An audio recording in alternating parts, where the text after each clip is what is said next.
যেসব জেলায় ধেয়ে আসছে ভারী বৃষ্টি, এবার আরো কমবে তাপমাত্রা, আরো তীব্র হবে শীত ও কুয়াশা।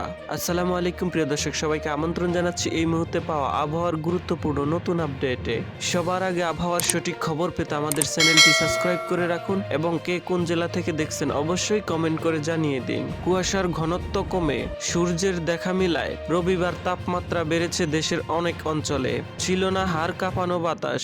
সব মিলিয়ে 3 দিন ধরে চলমান তীব্র শীত থেকে কিছুটা স্বস্তি মিলেছে রাজধানী সহ দেশের বিভিন্ন অঞ্চলের মানুষদের। তবে আগামী 9 থেকে 12 জানুয়ারি পর্যন্ত আবারও ঘন কুয়াশা ও শৈত্যপ্রবাহর আশঙ্কা করা যাচ্ছে। এবারে জেনে নিই কেমন থাকবে 7 ও 8 জানুয়ারি এই দুদিনের আবহাওয়া। এই দুদিনের আবহাওয়ার পূর্বাভাসে বলা হয়েছে রংপুর, ময়মনসিংহ ও সিলেট বিভাগের দু এক জায়গায় হালকা বৃষ্টি অথবা গুড়ি গুড়ি বৃষ্টি হতে পারে। এছাড়াও দেশের অন্যত্র আকাশ অস্থায়ীভাবে আংশিক মেঘলা থাকতে পারে।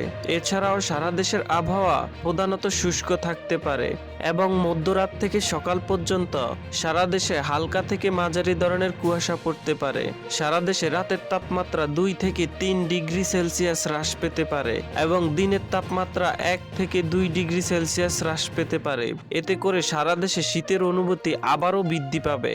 এছাড়াও গত 24 ঘন্টায় সর্বোচ্চ তাপমাত্রা ছিল রাঙামাটিতে 30 ডিগ্রি সেলসিয়াস এবং সর্বনিম্ন তাপমাত্রা ছিল যশোর 11.6 ডিগ্রি সেলসিয়াস। সামুদ্রিক আবহাওয়া। বর্তমানে দেশের সকল নদ নদী স্বাভাবিক অবস্থায় রয়েছে, তাই কোথাও কোনো সতর্ক সংকেত নেই। এছাড়াও আবহাওয়াবিদ ওমর ফারুক স্বাক্ষরিত 7 ও 8 জানুয়ারি মঙ্গল ও বুধবার এই দুদিনের আবহাওয়ার পূর্বাভাসে বলা হয়েছে রংপুর, ময়মনসিংহ ও সিলেট বিভাগের দু এক জায়গায় হালকা বৃষ্টি অথবা গুড়ি গুড়ি বৃষ্টি হতে পারে। এছাড়াও দেশের অন্যত্র অস্থায়ীভাবে আংশিক মেঘলা আকাশ সহ সারা দেশের আবহাওয়া প্রধানত শুষ্ক থাকতে পারে। মধ্যরাত থেকে সকাল পর্যন্ত সারা দেশে হালকা থেকে মাঝারি ধরনের কুয়াশা পড়তে পারে।